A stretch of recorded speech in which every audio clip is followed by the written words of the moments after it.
لا الہ الا اللہ وحدہ لا شریک لہ واشہد ان سیدنا و مولانا محمدا عبدہ ورسولہ اما بعد فاعوذ باللہ من الشیطان الرجیم بسم اللہ الرحمن الرحیم واعتصموا بحبل اللہ جميعا ولا تفرقوا واذكروا نعمة الله عليكم إذ كنتم أعداء فألف بين قلوبكم فأصبحتم بنعمته إخوانا وقال النبي صلى الله تعالى عليه وسلم المسلم أخو المسلم لا يخذله لا يظلمه بحسب امرئ من الشر ان يحقر اخاه المسلم وقال النبي صلى الله تعالى عليه وسلم انما بعثت لأتمم مكارم الاخلاق او كما قال.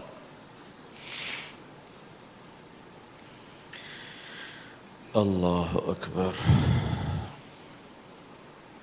میرے محترم بھائی اور دوستو،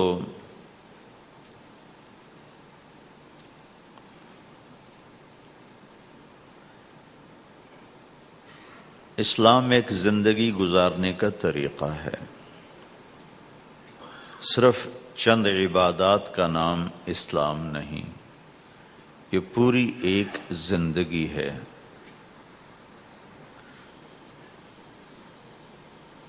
اور اس زندگی کو سکھانے کے لیے، چونکہ انسان پیدائشی طور پہ جاہل پیدا ہوتا ہے، اسے کچھ نہیں آتا، اسے سیکھنا پڑتا ہے. اور جو سیکھتا ہے باہر سے سیکھتا ہے، سیکھا سکھایا نہیں پیدا ہوتا. کسی بچے کو آپ جنگل میں چھوڑ دو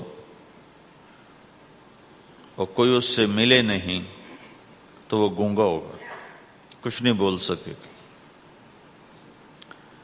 لیکن آپ چڑیا کے بچے کو تنہا چھوڑ دو، کوئی چڑیا اس سے ملاقات نہ کرے تو وہ اپنی زبان ہی بولے گا، اپنی زبان میں بولے گا. کوے کو تنہا چھوڑ دو، کوئی کوا اسے ملنے نہ دو تو کوے کی زبان ہی بولے گا.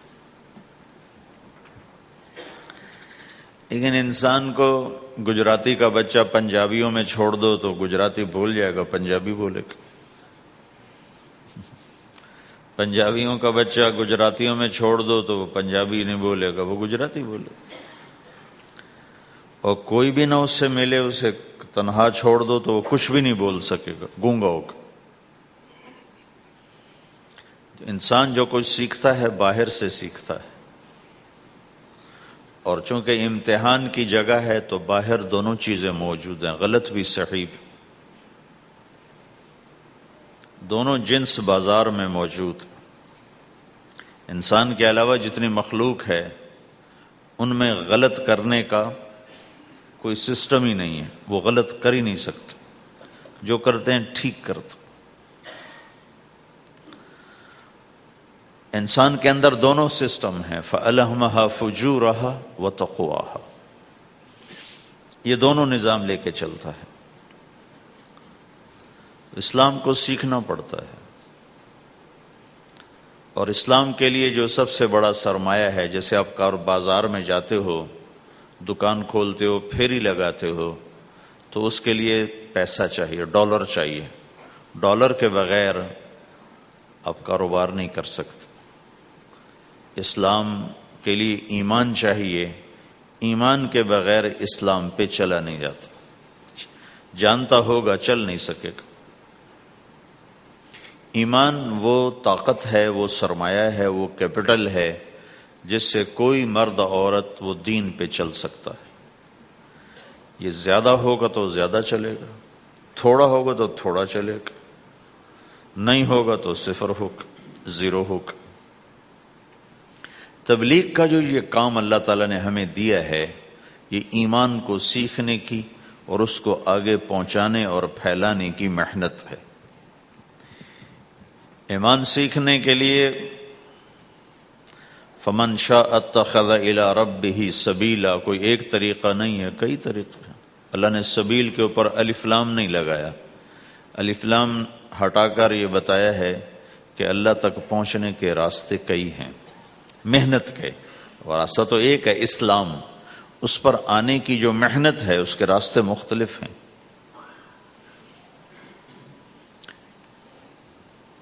ہاں، آگے پہنچانے کے لیے تبلیغ کے سوا اور کوئی راستہ کوئی نہیں۔ یہاں آ کر تبلیغ منفرد کا کام منفرد ہو جاتا ہے کہ کسی محنت میں گشت کوئی نہیں سوائے تبلیغ، صرف تبلیغ ہے جس میں گشت ہے کہ خود چل کے جاؤ۔ اگر میرے پاس وہ میرے کالج کا لڑکا نہ آتا تو مجھے تو نہیں پتا تھا تبلیغ کیا چیز، نہ دین کا پتہ تھا نہ دنیا کا پتہ تھا، تو کوئی چل کے آیا اور اس نے ہاتھ پکڑا، اور دعوت ہے ہی بے طلبوں کے لیے، مدرسہ تو طلب والوں کے لیے، وہاں تو تعلیم ہوتی، تبلیغ نہیں ہوتی۔ خانقاہ تو طلب والوں کے لیے ہے اور دعوت بے طلب لوگوں کے لیے، جو سننا نہیں چاہتے، جو قریب نہیں آنا چاہتے، اور ایسا طبقہ کروڑوں اربوں کی تعداد میں موجود، انہیں دین پر لانے کے لیے یا دین کی بات ان کے کان میں ڈالنے کے لیے سوائے گشت کے اور کوئی عمل کوئی نہیں۔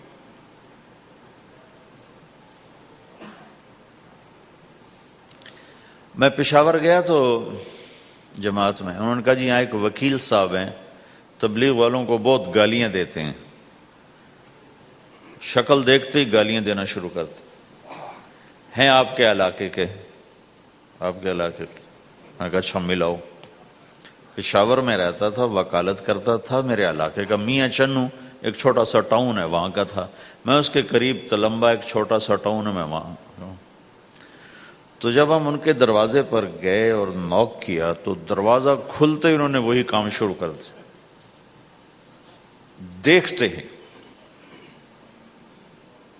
اور کہا میں نے تمہیں کتنی دفعہ کہا ہے، وہ جو مقامی، کہ تبلیغ والوں کو میرے دروازے پر مت لایا کرو۔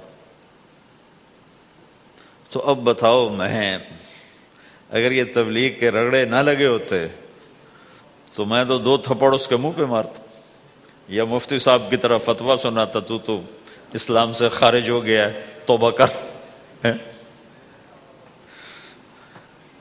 میں نے اس سے کہا بھائی میں تو تبلیغی بن کے آپ کے پاس نہیں آیا، میں تو اس لیے آیا ہوں کہ مجھے پتہ چلا کہ آپ میاں چنو کے ہیں اور میں تو لمبے کا ہوں، تو میں تو اس لیے آپ کو ملنے آیا ہوں۔ تو ایسے ہوا، اچھا آپ تو لمبے کے ہو؟ میں نے کہا تو لمبے کا ہوں۔ کہو اچھا اچھا اچھا، بڑی مہربانی، فرمائیے۔ میں نے کہا فرمائیے ایسے تو نہیں ہوگا، گھر بٹھاؤ پھر فرمائیے ہوگا۔ تو اس نے دروازہ کھولا، ہمیں بٹھایا، میں نے کوئی تبلیغ کی بات نہیں کی، چائے وائے پلائی۔ تو میرے والد صاحب اپنے علاقے کے مشہور آدمی تھے، تو جب میں نے اپنا تعارف کرایا تو وہ اور خوش ہو گیا، کہا تو آپ کے باپ کا الیکشن تو میں نے لڑا ہے، ان کے لیے ووٹ مانگنا۔ تو ایسا خوش ہو گیا اور کھل گیا، اور چائے پلائی، بات چیت ہوتی رہی۔ تو اٹھتے ہوئے میں نے کہا فلاں مسجد میں ہماری جماعت آئی ہوئی، میں نے کہا چلو آپ کو بتا دوں۔ مغرب کے بیان میں وہ آیا ہوا تھا۔ پھر جتنے دن میں وہاں رہا وہ آتا رہا، میں واپس چلا گیا۔ بیچ میں کئی سال گزر گئے۔ لاہور کیولری گراؤنڈ ایک مشہور جگہ، وہاں میرا بیان تھا، جو کرکٹر آئے ہوئے تھے، ان کو ہم نئے سعید انور، انضمام، مشتاق، ان کو ہم قریب کر رہے تھے، اس وقت نئے ان کو قریب کر رہے تھے، تو یہ لوگ آئے ہوئے تھے۔ تو بیان کے بعد ان کو لے کر ہم ایک کمرے میں بیٹھے، اس کمرے کی دیوار شیشے کی تھی، تو لوگ اندر آنے کی کوشش کر رہے تھے، تو ان پہرے والے ان کو روک رہے تھے۔ تو اس میں سے ایک آدمی منہ اوپر کر کے میری طرف سے اشارہ کرے، تو میں نے دیکھا تو ایک آدمی کی بڑی داڑھی، اور وہ مجھے ایسے ایسے اشارہ کر رہا ہے، میں نے نہیں پہچانا۔ تھوڑی دیر کے بعد میں نے غور سے دیکھا تو وہ وہی وکیل صاحب پشاور والے۔ تو میں نے کہا بھائی ان کو اندر بلاؤ، اندر بلاؤ۔ وہ اندر آئے تو میں اٹھ کے ملا، کہنے لگے یہ دیکھو یہ تمہارا ایک گشت، میرا وقت بھی لگ چکا ہے، بدنوں کا چلہ لگا ہے یا 3 چلے لگے ہیں۔ تو جو دیکھو نا، آپ میں سے کئی لوگ پھیری لگاتے ہیں، جس کو گجرا پھیری لگاتا ہوں، پھیری۔ میں پہلے سمجھا ہی نہیں، پھیری تو کہتے ہیں چھوٹے جہاز کو جو سمندر میں چلتا ہے، میں سمجھا یہ پھیری لگاتے ہیں، پھیری، اور وہ تو گجراتی میں پھیری کہتے ہیں پھیری کو۔ تو پہلے تو میں چکر کھاتا رہا کہ یہ کیا ہے پھیری، پھیری تو چھوٹے جہاز کو کہتے ہیں، چھوٹا بحری جہاز۔ تو پھر بعد میں کسی نے کہا کہ یہ چل پھر کے سودا بھیجا، اچھا پھیری کو پھیری کہہ رہے ہیں، تم خدا کو خدا کر دیتے ہو، خدا کا شکر۔ ایک تو خدا لفظ ہی میں نے پہلے کہا تھا بولنے کا نہیں ہے، ایک اس کو خدا کو خدا کر دیتے ہو، خدا کی قسم۔ تو تم پھیری لگاتے لگاتے گاہک بنا لیتے ہو، نہیں بناتے ہو؟ پھیری لگاتے لگاتے تم اپنے گاہک بنا لیتے ہو۔ یہی تبلیغ کا کام ہے کہ پھیری لگاؤ، لوگوں کے در کھٹکھٹاؤ، کوئی لے گا کوئی نہیں لے گا۔ جو آپ لوگ پھیری لگاتے ہو تو سارے آپ سے سودا لیتے ہیں؟ نہیں لیتے، کوئی لیتا ہے کوئی نہیں لیتا، لیکن آپ جاتے رہتے ہو، جاتے رہتے ہو، جاتے رہتے ہو، جاتے رہتے ہو، آہستہ آہستہ آپ اپنا اتنا کام کر لیتے ہو کہ آپ کی روٹی چل جاتی۔ تو سارے نبیوں نے پھیرا لگایا، کوئی نبی گھر نہیں بیٹھا کہ میرے پاس کوئی آئے گا تو اسے سکھاؤں گا، ہر نبی نے پھیرا لگایا۔ اور داؤد علیہ السلام نے ایک دفعہ یہ کیا، ایک بڑا عبادت خانہ بنایا اور اس کی دیواریں اونچی کر دی، اتنی اونچی کہ اندر کوئی جا نہ سکے، اور یہ طے کیا کہ ہفتے میں ایک دن میں کسی سے نہیں ملوں گا، صرف اللہ اللہ کروں گا، ہفتے میں ایک دن۔ تو وہ پہلا دن تھا، اندر سے تالا لگا دیا اور خود اندر بیٹھ گئے، اور پہلا دن ہے کہ میں آج کسی سے نہیں ملوں گا۔ تو میرے رب کو یہ بات پسند نہیں آئی کہ نبی کا کام کٹ کے بیٹھنا نہیں ہے، لوگوں میں جانا ہے۔ تو اللہ تعالیٰ نے انسانی شکل میں 2 فرشتے اندر اتار دیے۔ اذ تصوروا المحراب ففزع منهم قال لا تخف خصمان بغى بعضنا على بعض فاحكم بيننا۔ کہا جی حضرت ہمارا جھگڑا ہو گیا ہے، ہم آپ سے فیصلہ کروانے آئے۔ تو داؤد علیہ السلام ڈر گئے کہ دروازہ بند ہے، یہ آئے کہاں سے؟ دیوار اتنی اونچی ہے کہ اس کے اوپر سے چھلانگ لگا کے بھی اندر نہیں آ سکتے، تو یہ کون ہے، آئی کہاں سے؟ دروازے کو دیکھیں تالا لگا ہوا ہے، دیوار کو دیکھیں اتنی اونچی ہے، تو کون چھلانگ لگا کے اندر آئے گا؟ تو ڈر گئے۔ تو کہنے لگے جی آپ ڈرے نہیں، ہمارا جھگڑا ہو گیا۔ کہ کیا جھگڑا ہے؟ کیا جھگڑا ہے؟ کہ ان ھذا اخی لہ 99 نعجہ ولی نعجۃ واحدہ فقال اکفلنیھا وعزنی فی الخطاب۔ یہ میرا بھائی ہے، اس کے پاس 99 بکریاں ہیں، بھیڑیں، 99 بھیڑ ہے، اور میرے پاس ایک ہے۔ یہ مجھے کہتا ہے ایک بھی مجھے دے دے، میری 100 پوری ہو جائے۔ تو آپ بتاؤ یہ غلط کر رہا ہے کہ ٹھیک کر رہا ہے؟ اب یہ فیصلہ تو آپ چھوٹے سے بچے سے بھی کروا سکتے ہو، نہیں؟ یہ تو لطیفہ سا بن گیا، داؤد علیہ السلام کے لیے لطیفہ بن گیا کہ ایک آدمی کہتا ہے جی میرے پاس 99 ہے، تیرے پاس ایک ہے، تو ایک مجھے دے دے، میری 100 ہو جائیں۔ تو داؤد علیہ السلام سوچ میں پڑ گئے یہ چکر کیا ہے۔ تو ایک دم ان کو خیال آیا کہ اوہ، یہ تو میرے رب نے مجھے پیغام بھیجا ہے کہ داؤد تجھے بندوں کو دعوت دینے کے لیے بھیجا ہے، مصلی پر بیٹھنے کے لیے نہیں بھیجا۔ ہاں مصلی پر بیٹھنا ہے، اس کے لیے رات ہے۔ قم اللیل الا قلیلا نصفہ او انقص منہ قلیلا او زد علیہ ورتل القرآن ترتیلا۔ چل ومن اللیل فتہجد بہ نافلۃ لک عسیٰ ان یبعثک ربک مقاما محمودا، رات ہے آ جاؤ، ان ناشئۃ اللیل ہی اشد وطئا واقوم قیلا، آجا آجا، رات بڑی مزے کی چیز ہے، تو اور میں تنہا، فاذا فرغت فانصب وإلی ربک فارغب، آ جاؤ۔ تتجافى جنوبهم عن المضاجع يدعون ربهم خوفا وطمعا ومما رزقناهم ينفقون، رات تیری میری، دن میرے بندوں کے لیے۔ نہیں بیٹھ سکتا، تسبیح پکڑ کے نہیں بیٹھ سکتے ہو۔ تو اس پر داؤد علیہ السلام سجدے میں گرے، آیت سجدہ ہے اس لیے میں نہیں پڑھتا ہوں، سجدے میں گرے اور کہا یا اللہ معافی کر دے، یا اللہ معاف کر دے، یا اللہ معاف کر دے، میں نے دروازے بند کر لیے، حالانکہ میں یہ میرے منصب کے خلاف تھا، اس پر اللہ سے معافی مانگی۔ تو چل کے جانا نبیوں کی صفت ہے، یہی ہماری صفت۔ اس امت کو یہ کام دیا گیا کہ یہ اوروں کے پاس جا کے اپنا سودا پیش کر، اپنوں کو بھی سنبھالے اور غیروں تک بھی پہنچے۔ نہیں سنتے پھر جاؤ، نہیں سنتے پھر جاؤ، کیونکہ دلوں کا پھیرنا اللہ کے ہاتھ میں ہے، تیرے ذمہ آواز لگانا ہے۔ اللہ تعالیٰ نے تقسیم کر دی، قم اللیل الا قلیلا، رات اللہ کے پاس آ جا۔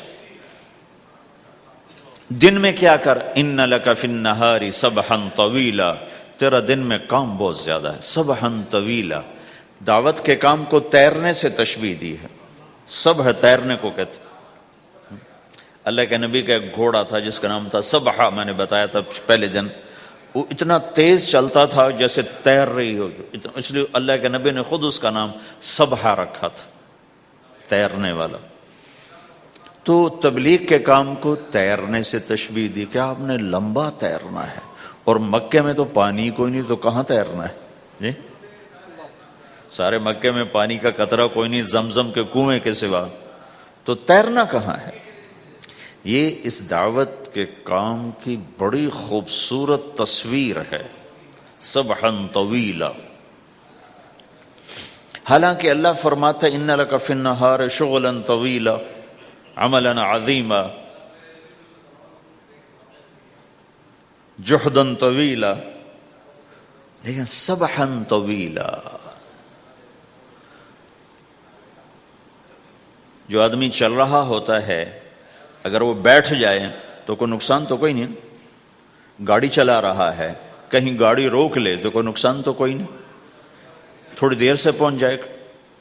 کہیں گاڑی کھڑی کر کے کافی پینے لگ گیا تو کوئی مسئلہ تو کوئی نہیں ہے، آدھا گھنٹہ دیر سے گھر پہنچ جائے گا۔ تیرنے والا پانی میں اتر گیا، اب یہ رک سکتا ہے؟ کیوں بھائی؟ اگر یہ کافی پینے کا ارادہ کرے تو کہاں جائے گا؟ تو مچھلی کے پیٹ میں جائے گا۔ پانی میں اترنے کے بعد اختیار ختم ہے، اب تیرنا ہے۔ کہاں تک؟ دوسرا کنارہ جب تک ہاتھ میں نہیں آتا تیرنا ہے، سبحا طویلا۔ جب تک آخرت کا کنارہ ہاتھ میں نہیں آتا، اے میرے نبی تجھے دعوت کا کام کرتے ہی رہنا ہے، کرتے ہی رہنا ہے، کرتے ہی رہنا ہے، تیری چھٹی کوئی نہیں۔ سبحا میں یہ اشارہ تھا کہ چھٹی کوئی نہیں، یہ موت تک کا کام ہے۔ وَاعْبُدْ رَبَّكَ حَتَّى يَأْتِيَكَ الْيَقِينُ۔ آئے ہائے، جب یہ آیت اتری یا ایھا المدثر قم فانذر وربک فکبر، اے میرے محبوب اٹھ جا، اٹھ جا، میرا پیغام سنا، تو لیٹا ہوا ہے۔ تو اس پر آپ نے کہا خدیجہ انقطع ایام النوم والراحہ، میرے آرام کے دن چلے گئے، میرے سونے کے دن چلے گئے، میرے رب نے مجھے کہا ہے اٹھ جا اور میرا پیغام سنا۔ تو اس وقت تو کوئی جاننے والا نہیں تھا، تو پہلے آپ چپ کے بات فرما رہے تھے، پھر اللہ نے کہا کھل کے کہہ۔ تو پھر آپ نے کہا میں خدیجہ میں کس کو کہوں، میری کون سنے گا؟ من ادعو من یستجیب۔ تو حضرت خدیجہ نے عرض کی یا رسول اللہ آپ دعوت دینے میں پہل کریں، میں لبیک کہنے میں پہل کرتی ہوں۔ تو بھائیو، دعوت ہمارا سرمایہ ہے، دعوت سے ایمان بنتا ہے، ایمان سے عمل بنتا ہے۔ تو اگر آپ اس دعوت میں حرکت کرتے رہو گے، ان لک فی النہار سبحا طویلا کل میں نے اس پر تھوڑی تفصیل سے بات کر دی تھی، آج میں اس سے اگلی بات کرنا چاہتا ہوں، لیکن اس کو بار بار سننا اس لیے ضروری ہے کہ آدمی بڑی جلدی بھول جاتا ہے، اور نفع سامنے نہ ہو تو اس کے لیے قدم اٹھانا، مال لگانا مشکل ہو جاتا ہے۔ آپ پھیری بھی تو لگاتے ہو، تو شام کو پیسہ ہاتھ میں آتا ہے تو تھکاوٹ چلی جاتی۔ میں نے ایک شخص سے کہا تھوڑا تبلیغ میں وقت دے دو بھائی، کہا جی مجھے گولیاں لگی تھیں تو اس کے بعد میرے بدن میں درد ہوتا ہے تو میں ٹائم نہیں دے سکتا، لیکن میں اسے دیکھتا تھا وہ صبح سے شام تک اپنے دکان پہ کھڑا ہوتا تھا، کھڑا ہو کے کام کرتا تھا۔ تو ایک دن میں نے اس سے پوچھا یہ تو دکان پہ کھڑا ہوتا ہے، اس کا درد تمہیں نہیں ہوتا؟ تبلیغ میں تو اتنی مشقت نہیں ہے۔ وہ کہنے لگا جی روز درد بہت ہوتا ہے، لیکن میں جب شام کو پیسے گنتا ہوں تو سارا درد چلا جاتا، سارا درد چلا جاتا۔ تو اب آپ تبلیغ میں 3 دن کے لیے گئے تو کچھ لگا کے آتے ہو، ہاتھ میں تو کچھ بھی نہیں ہوتا، اور چلے کے لیے جاؤ تو کچھ لگتا ہے، ہاتھ میں تو کچھ بھی نہیں آتا۔ 4 مہینے کے لیے جاؤ تو کچھ لگتا ہے، ہاتھ میں تو کچھ بھی نہیں آتا۔ تو وہ جذبہ پیدا نہیں ہوتا لگانے کا، تھکنے کا، تھکانے کا، جیسے دنیا میں پیدا ہوتا ہے کہ اس کی واپسی نظر آ رہی ہوتی۔ تو اس لیے بار بار ضرورت ہے اس کو سننے اور سنانے کی کہ اللہ نے اس امت کو یہ منصب دیا ہے، کنتم خیر امت اخرجت للناس، تم سب سے بہترین امت ہو، تمہیں نکالا گیا ہے۔ کیا کرتے ہو؟ تأمرون بالمعروف وتنہون عن المنکر وتؤمنون باللہ، بھلائی کی بات کرتے ہو، برائی سے روکتے ہو، صلہ مجھ سے لیتے ہو، تؤمنون باللہ، صلہ مجھ سے لیتے ہو، اللہ پہ ایمان لاتے ہو۔ کل بھی میں نے کہا تھا کہ ہر مسلمان کے ذمہ دعوت ہے، عمل کرے یا نہ کرے۔ آج پھر اس کو دوہرا رہا ہوں کہ عمل کرے یا نہ کرے، اوروں کو دعوت دینا ہر مسلمان کے ذمہ ہے۔ اللہ تعالیٰ نے بنو اسرائیل کے بارے میں کہا میری تم پہ لعنت ہے، لعن الذین کفروا من بنی اسرائیل علی لسان داود و عیسی ابن مریم، اے داود، اے عیسیٰ، ان پر لعنت بھیجو۔ کتنا سخت اللہ کا فرمان ہے۔ اچھا کیوں؟ کس لیے؟ اللہ نے دو جرم بتائے، ذَلِكَ بِمَا عَصَوْا وَكَانُوا يَعْتَدُونَ، یہ بہت نافرمان ہو چکے ہیں، بہت نافرمان ہو چکے ہیں۔ ایک اس کی وجہ سے ان پر اللہ کی لعنت۔ دوسرا کیا ہے؟ کانوا لا یتناہون عن منکر فعلوہ، جو گناہ خود کر رہے ہوتے ہیں اس سے اوروں کو نہیں روکتے۔ کانوا لا یتناہون، نہیں روکتے تھے، عن منکر، اس گناہ سے، فعلوہ، جسے وہ خود کر رہے ہوتے تھے۔ تو اس سے پتہ چلا کہ اگر کوئی نافرمانی بھی کر رہا ہے تو کسی کو اگر دیکھتا ہے نافرمانی کرتے تو اسے سمجھانا اس کے ذمے ہے۔ یعنی اللہ تعالیٰ نے اللہ یوں کہہ رہا ہے کہ کم وقت خود تو برائی کر رہا تھا تو کسی کو روکتا تو صحیح۔ دونوں ہی کام نہیں کیے، نہ خود چھوڑا نہ کسی اور کو روکا۔ تو بھائیو، حرکت کرتے رہنا، اس حرکت میں بڑی طاقت ہے۔ ساری کائنات حرکت میں، اگر رک جائے تو بھائی زمین حرکت کر رہی ہے، سورج حرکت کر رہا ہے، چاند، ستارے، ہر شے حرکت میں۔ تمہاری زمین 66,000 کلومیٹر فی گھنٹہ کی رفتار سے روزانہ بھاگی جا رہی۔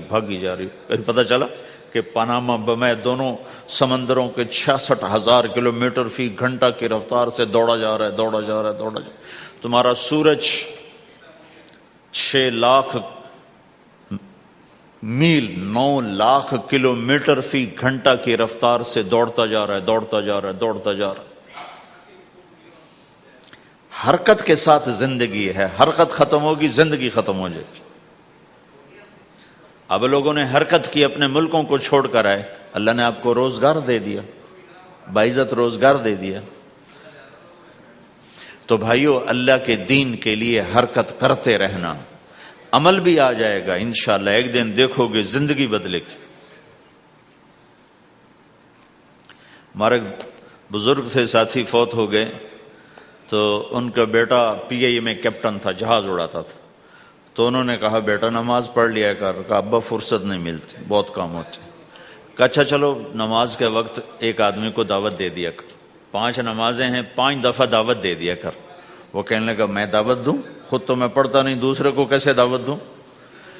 کہا بیٹا ایک تو میری مان لے، نماز کا انکار کیا ہے تو یہ تو مان لے کہ چلو کسی کو کہہ دیا کر کہ بھائی نماز پڑھا کرو۔ کہا چلو یہ تو آسان ہے، میں کہہ دوں گا۔ تو اس نے اپنے ابا کی بات مان لی، ہر نماز پہ 1-2 کو کہہ دیتا بھائی نماز پڑھا کرو۔ اس کے والد فوج میں جرنیل تھے، یہ کیپٹن تھا، دونوں کی ملاقات نہیں ہوئی۔ 6 مہینے بعد باپ بیٹا کی ملاقات ہوئی تو دیکھا تو کپتان صاحب کی داڑھی بھی اور ماتھے پہ محراب بھی۔ انہوں نے کہا بیٹا یہ کیا ہوا؟ کہا آپ نے مجھے پھنسا دیا۔ وہ جب میں لوگوں کو کہتا رہا تو میرے اپنے اوپر اثر ہونا شروع ہو گیا کہ میں اپنے آپ کو ملامت کرنے لگا کہ اوروں کو تو کہہ رہا ہے، خود تو پڑھتا نہیں۔ کہا اس نے مجھے کھڑا کیا اور میں نماز پہ آیا۔ پھر ایک دن شیو کرنے لگا، شیشے میں کھڑا دیکھ رہا تھا تو میں نے کہا جب اللہ کو سجدہ کر رہا ہوں تو چہرے پہ نبی کی سنت بھی ہونی چاہیے، تو میں نے سیفٹی بھی پھینک دی، میں داڑھی بھی رکھ لی۔ تو تبلیغ کا کام کرتے رہنا، ہم فرشتے نہیں بن سکتے۔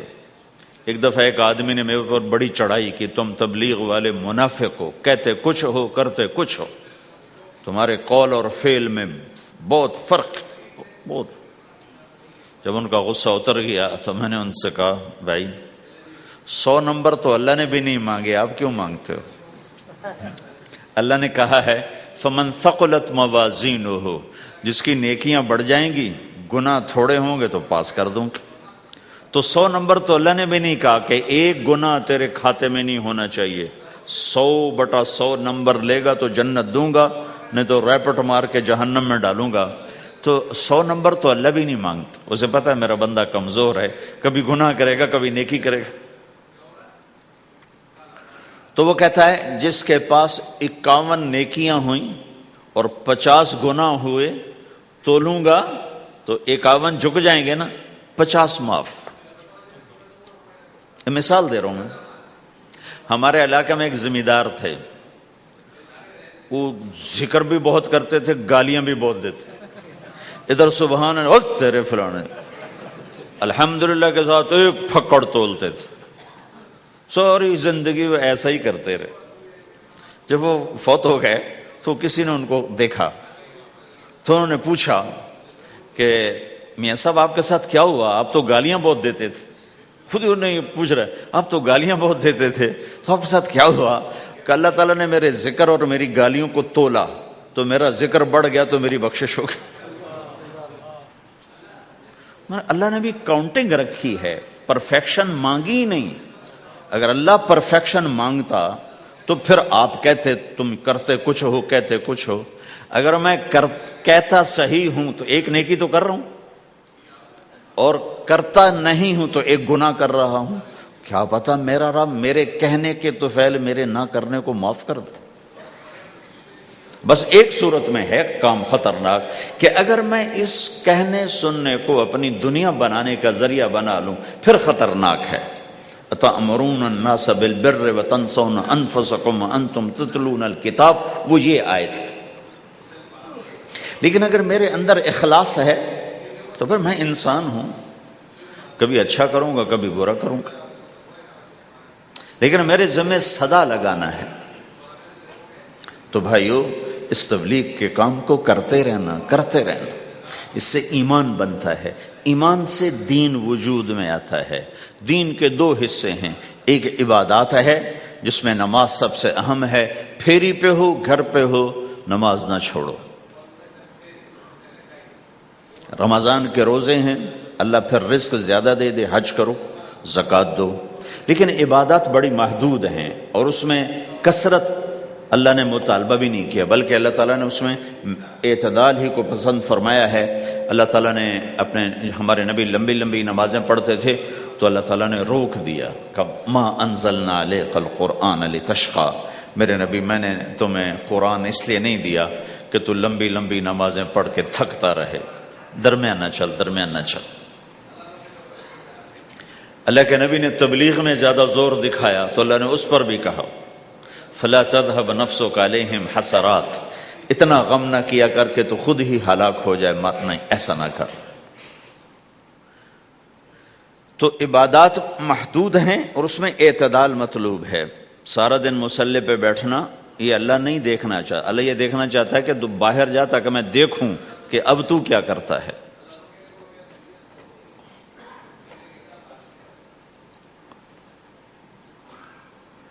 دوسرا حصہ اس کا اخلاقیات ہیں، آپس کی معاشرت ہے۔ دین جو اثر انداز ہوتا ہے وہ معاشرت سے اثر انداز ہوتا ہے، عبادت سے نہیں، عبادات سے نہیں۔ عبادت تو مسجد کے اندر ہے یا مصلی پر گھر کے اندر ہے، روزہ اندر کی چیز ہے، حج بیت اللہ میں ہے، زکوٰۃ مسلمان کو دی جاتی ہے۔ تو دنیا میں دین پھیلنے کے لیے اور اپنوں کو دین کے قریب کرنے کے لیے جو سب سے بڑا عمل ہے وہ بھائیو اچھے اخلاق ہے۔ یہ دوسرا حصہ میں آج بیان کرنا چاہتا ہوں۔ اللہ کے نبی نے فرمایا ایو عرل اسلام اوثق، مجھے بتاؤ اسلام کا سب سے مضبوط عمل کیا ہے؟ تو صحابہ نے کہا الجہاد، یا رسول اللہ جہاد۔ اسلام کا سب سے مضبوط عمل کیا ہے؟ صحابہ نے کہا جہاد۔ تو آپ نے کہا وحسن وما هو به، ہاں جہاد بہت اچھا عمل ہے لیکن سب سے بڑا عمل نہیں ہے، سب سے مضبوط عمل نہیں ہے۔ انہوں نے کہا جی الصلاۃ، نماز۔ تو ہم نے کہا ہاں وحسنۃ وما هي بها، نماز بھی بہت اچھی چیز ہے لیکن وہ نہیں جو میں پوچھ رہا ہوں، سب سے اعلیٰ، سب سے اوپر، سب سے مضبوط نہیں۔ پھر انہوں نے کہا جی الحج، حج۔ تو آپ نے کہا حج بھی بہت اچھا عمل ہے لیکن وہ نہیں جو میں نے پوچھا ہے۔ پھر صحابہ نے کہا جی روزہ، آپ کا روزہ بھی بہت اچھا ہے لیکن وہ نہیں جو میں نے پوچھا ہے۔ تو پھر صحابہ نے کہا یا رسول اللہ پھر آپ ہی بتائیں، ہمیں تو نہیں پتا۔ تو ہمارے نبی عبادات سے اوپر لا رہے ہیں، اپنے ساتھیوں کو عبادات پہ قائم کر دیا۔ ہر آدمی نمازی بن چکا ہے، ہر آدمی روزے دار بن چکا ہے، ہر آدمی مالدار زکوٰۃ دینے والا بن چکا ہے، اور ہر آدمی حج کا جذبہ پیدا کر چکا ہے۔ اب آپ ان کو اخلاق پہ لانا چاہتے ہیں، چونکہ اسلام کی تکمیل اخلاق سے ہے۔ اسلام کو تشبیہ دی گئی ہے گھر کے ساتھ، بنی الاسلام علی خمس، تو بنیا کا لفظ عمارت پر بولا جاتا ہے۔ تو اسلام کی بنیاد میں ہے کلمہ، نماز، روزہ، حج، زکوٰۃ۔ اگر اس مسجد کی بنیادیں بھر دی جائیں تو اس کو مسجد تو نہیں کہیں گے نا، ہاں جی بنیادیں ڈال دی ہیں، چھت ڈالنی ہے، جب چھت پڑے گی تو پھر یہ مسجد کہلائے گی۔ تو اسلام کی بنیاد قائم ہو چکی تھی، اب آپ چھت ڈالنا چاہتے تھے۔ چھت کیا ہے؟ وہ اچھے اخلاق ہیں، تو اب آپ ان کو اوپر لا رہے ہیں، اوپر لا رہے ہیں۔ تو آپ نے جب پوچھا تو انہوں نے وہی کہا جو انہوں نے ابھی سیکھا تھا، نماز، روزہ، جہاد، حج، لیکن آپ نے سب کی نفی کر دی، نہیں یہ بھی نہیں، یہ بھی نہیں، یہ بھی نہیں، یہ بھی نہیں۔ اچھا یا رسول اللہ آپ بتائیں۔ تو آپ نے فرمایا ان اوثق عرى الاسلام الحب للہ والبغض للہ، اسلام کا سب سے مضبوط عمل وہ آپس میں اللہ کے لیے محبت کرنا ہے۔ اسلام کا سب سے مضبوط عمل وہ آپس میں اللہ کے لیے محبت کرنا ہے۔ اسلام کا سب سے مضبوط عمل وہ محبت ہے، اللہ کے لیے بغض ہے، اللہ کے لیے محبت ہے، یہ اسلام کا سب سے مضبوط عمل ہے۔ تو بھائیو یہ چھوٹا سا معاشرہ اسلامی بن جائے، اس کے لیے بنیاد میں نے پہلے بتا دی، اب چھت بتا رہا ہوں، وہ ہیں اچھے اخلاق۔ اللہ تعالیٰ نے جب ہمارے نبی نے نماز لمبی پڑھی تو اللہ نے کہا درمیانی پڑھو، میں نے ابھی بتایا۔ تبلیغ میں دکھ زیادہ جھیلا تو اللہ نے کہا درمیانہ چلو۔ لیکن جب اللہ کے نبی نے اخلاق بلند کیے، اخلاق، تو اس پر بھی اللہ تعالیٰ فرماتا میرے نبی ذرا اتنا نرم نہ ہو، تھوڑا سا سختی دکھا، آنکھیں دکھا، تھوڑا شوشاں کر ہیں۔ تو میرے رب نے کیا کہا؟ واہ، میرے رب نے آپ کے اخلاق کی جیسی تعریف کی ہے، آپ کے کسی عمل کی ایسی تعریف نہیں کی۔ نماز کو کہا معتدل، اعتدال، دعوت کو کہا اعتدال، اور اخلاق کو کیا کہا؟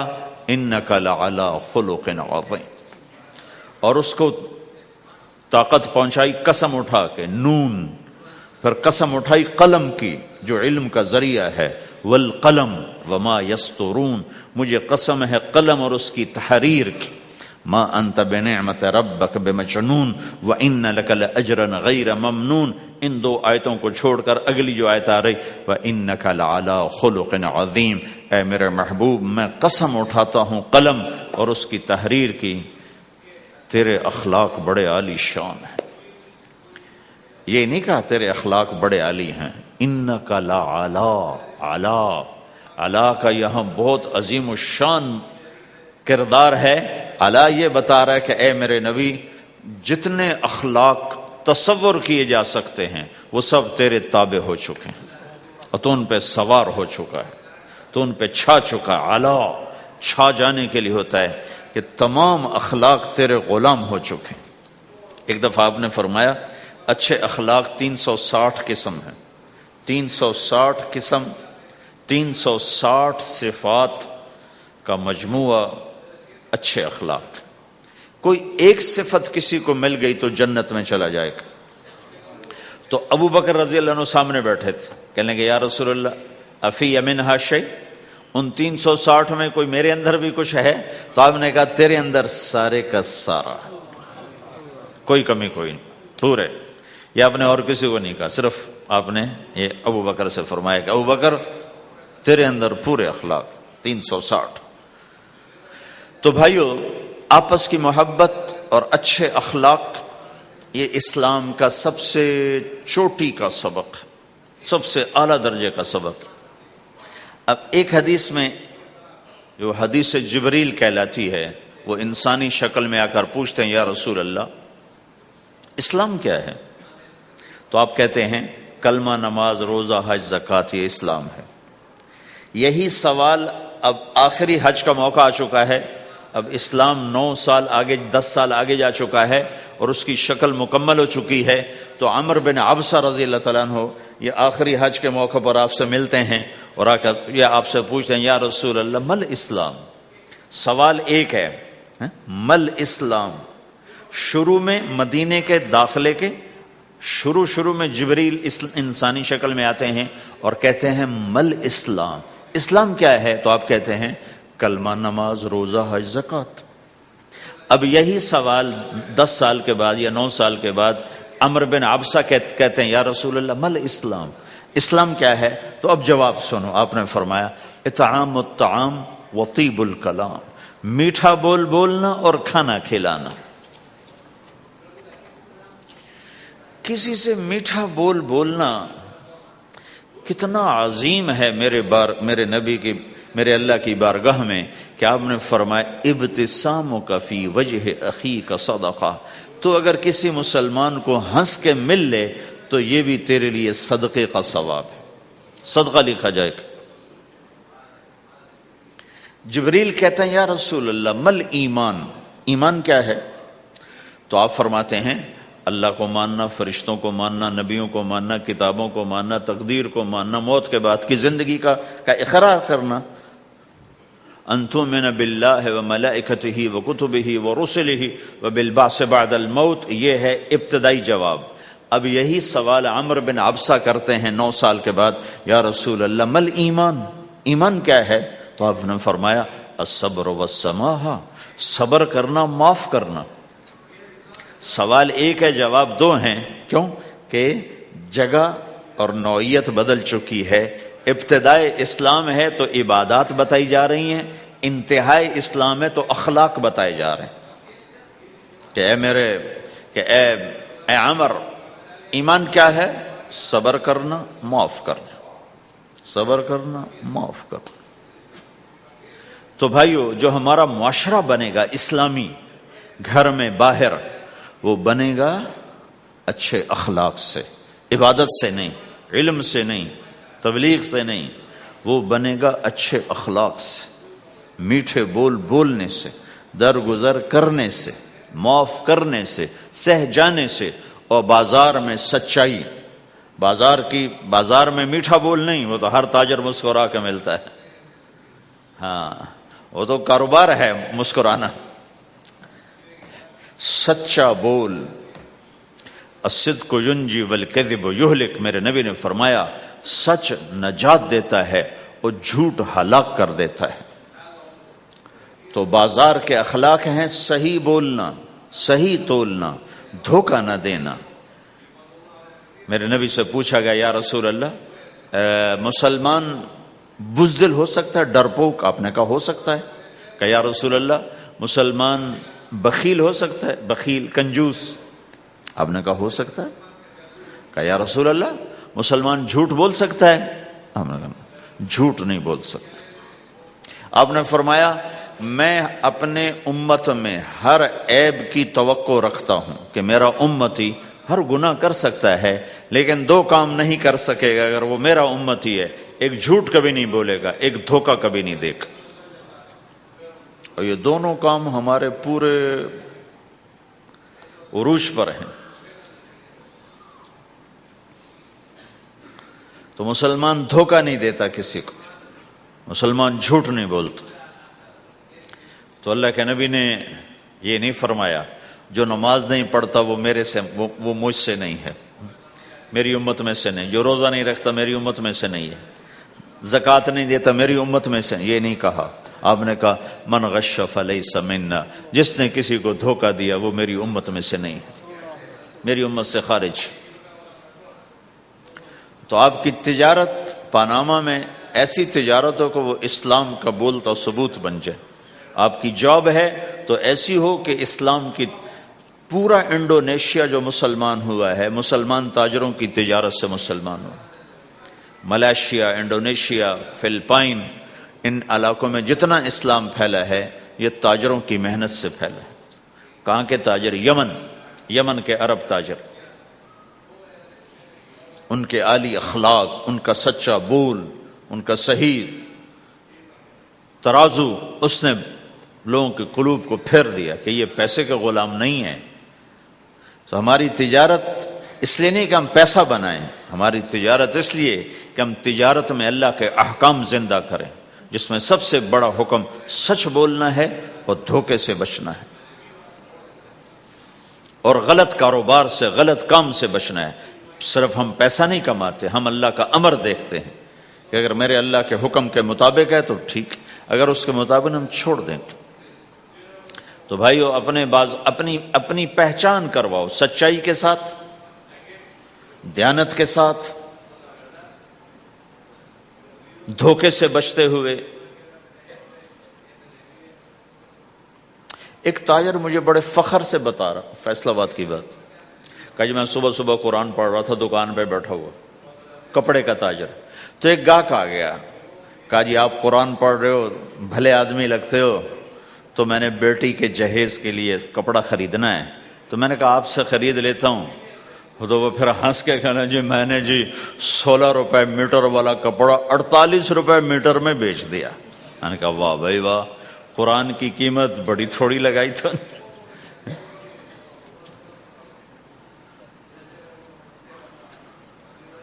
ہائے ہائے ہائے ہائے، اس کو شرم بھی نہیں آ رہی اس بات پر، احساس ہی کوئی نہیں کہ اس نے قرآن پڑھتے دیکھ کر اعتماد کیا، اور اس نے قرآن سے ہی اس کو دھوکہ دیا کہ پورے بازار میں 16 روپے گز ہے وہ کپڑا، وہ 48 روپے اس کو بیچ رہا ہے۔ اگر اپنے نبی کی بات سنو، آپ نے کہا سچا تاجر قیامت کے دن نبیوں کے ساتھ کھڑا کیا جائے گا۔ کیوں؟ کہ ہر موقع پہ جھوٹ بولا جا سکتا ہے، پروفٹ کمایا جا سکتا ہے، دھوکہ دیا جا سکتا ہے، فراڈ کیا جا سکتا ہے، اور اس سے بچتا ہے۔ نہ اپنوں کو دھوکہ دیتا ہے نہ غیروں کو دھوکہ دیتا ہے۔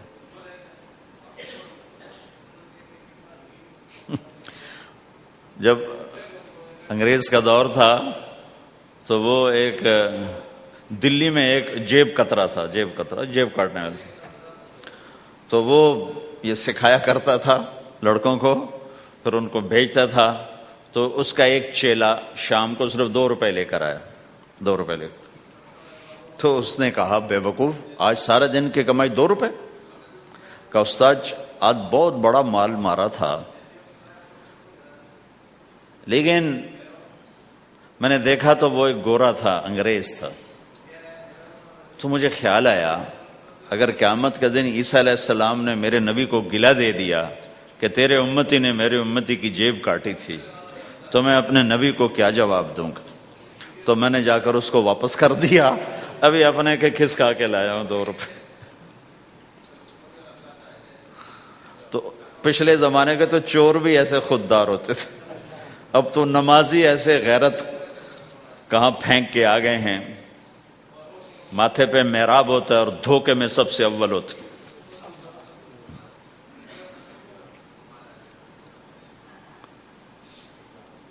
تو ہمارا اسلام صرف اس مسجد کی 4 دیواری میں نہیں ہے، ہمارا اسلام تو بارش کے قطروں کی طرح پھیلا ہوا ہے، آسمان کی بلندی ہے، آسمان کی وسعت ہے، جیسے اس سے زیادہ ہمارے دین کی وسعت ہے۔ تو آپ کسی دفتر میں ہو یا اپنے کاروبار میں ہو تو اس میں بھی اللہ کے نبی نے آپ کو طریقہ بتایا ہے۔ تو بازار کے اخلاق ہیں مسکرانا نہیں، بازار کے اخلاق ہیں سچ بولنا، صحیح دینا، صحیح تولنا، صحیح سودے کا عیب بتانا۔ عبد الرحمن بن عوف رضی اللہ تعالیٰ عنہ کے بارے میں، وہ پہلے 10 صحابہ میں آتے ہیں، پہلے 10 صحابہ۔ آپ نے کہا ابو بکر جنتی، عمر جنتی، عثمان جنتی، علی جنتی، طلحہ جنتی، زبیر جنتی، سعد جنتی، عبد الرحمن جنتی، ابو عبیدہ جنتی، سعید بن زید جنتی، اس میں ایک عبد الرحمن۔ جب ان کا انتقال ہوا تو انہوں نے 3 ارب 10 کروڑ 20 لاکھ دینار چھوڑے ترکہ۔ ہمیں تو بڑا بیوقوف بنایا گیا ہے، کاغذ کو کرنسی بنا کے دے دیا۔ کاغذ، کرنسی تو سونا ہوتا ہے جی، کرنسی تو سونے اور چاندی کو کہتے ہیں، کاغذ کے ٹکڑے کو تو کرنسی نہیں کہتے۔ اور اب کرنسی بھی لے کر وہ کارڈ پکڑا دیے، جیب بھی خالی، اب کرنسی بھی کاغذ بھی کوئی نہیں، خالی کارڈ۔ اس کو کیا کہتے ہیں کارڈ کو؟ Credit card, credit card. وہ ساری دنیا کو بیوقوف بنائے ہوئے، یا تو کاغذ پکڑائے ہوئے ہیں یا کارڈ کاغذ بھی اب واپس لے لیا، اب کارڈ پکڑا دیا۔ اور عبد الرحمن بن عوف نے جو پیسے چھوڑے وہ کاغذ نہیں تھے۔ کاغذ کی کیا حیثیت، پاکستان میں روز چھپ رہے ہیں، کاغذ کی کیا حیثیت؟ 3 ارب 10 کروڑ 20 لاکھ دینار سونے کے، اور ایک سکہ دینار اس وقت 4.5 ماشے کا ہوتا تھا۔ اب اس کو ملٹیپلائی کرو اور پورا پاناما خرید لیں اس پیسوں سے۔ اور وہ ٹاپ لسٹ کے 10 10 صحابہ میں سے ایک۔ وہ فرماتے تھے میری تجارت کا یہ اصول رہا کہ میں نے کبھی ادھار نہیں خریدا، نہ کبھی ادھار بیچا، نہ کبھی ادھار خریدا۔ جو خریدے بھی ادھار اور بیچے بھی ادھار، اسے نیند کہاں آئے گی؟ دینے والے دیتے نہیں، لینے والے سر پہ کھڑے ہوتے۔ انہیں نہ بیوی اچھی لگتی نہ بچے اچھے لگتے، وہ گھر میں بیٹھ کے بھی گھر میں نہیں ہوتے۔ تو آپ نے فرمایا نہ میں نے کبھی ادھار خریدا نہ کبھی ادھار بیچا، نقد خریدا نقد بیچا۔ دوسرا میرا اصول یہ رہا کہ میں نے کبھی سٹاک نہیں کیا، جب مجھے پروفٹ ملا میں نے فوراً بیچ دیا، انتظار نہیں کیا 1 ہفتے بعد بیچوں گا ریٹ بڑھ جائے گا۔ جس دن مجھے پروفٹ ملا 1 پیسہ بھی ملا تو میں نے فوراً بیچ دیا۔ تیسرا اصول یہ تھا کہ میرے سودے میں کوئی کمی یا عیب ہوتا تو میں اسے چھپاتا نہیں تھا، ظاہر کرتا تھا، اس میں یہ کمی ہے بھائی، لینا تو لے لو، نہیں لینا تو چھوڑ دو۔ تو ہماری تو تجارت بھی جنت کا راستہ ہے۔ مدینے کے لوگ ذمہ دارا کرتے تھے، مکہ کے لوگ تجارت کرتے تھے، ان کی زراعت اور تجارت دین کے پھیلنے کا ذریعہ بن گئے۔ عبد الرحمن بن عوف رضی اللہ عنہ کا مال اللہ کے دین کے کام آیا، عثمان رضی اللہ عنہ کا مال اللہ کے دین کے کام آیا۔ جنگ تبوک میں 10,000 آدمیوں کا سامان حضرت عثمان اکیلے نے دیا۔ 30,000 کا لشکر تھا تو 1/3 10,000 کا سارا سامان عثمان رضی اللہ عنہ نے اپنے گھر سے دیا، اور وہ پیسے دینار لا کے پیش کیے نا، تو اللہ کے نبی وہ دینار لے کر یوں کر رہے تھے، ایسے ایسے، اور کر رہے تھے ما علی عثمان اللہ یعمل بعد عثمان، آج کے بعد تو کچھ نہ کر، جنت واجب ہو گئی تیرے پہ۔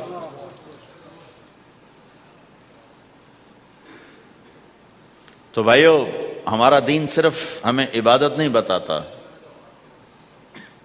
بازار کی زندگی بتاتا ہے کہ مسلمان بازار میں کیسے ہوتا ہے۔ کسی کے ہاں ملازم ہے تو اس کی نوکری کیسی ہوتی ہے، اس کی دیانت کیسی ہوتی ہے، اس کا بول کیسا ہوتا ہے۔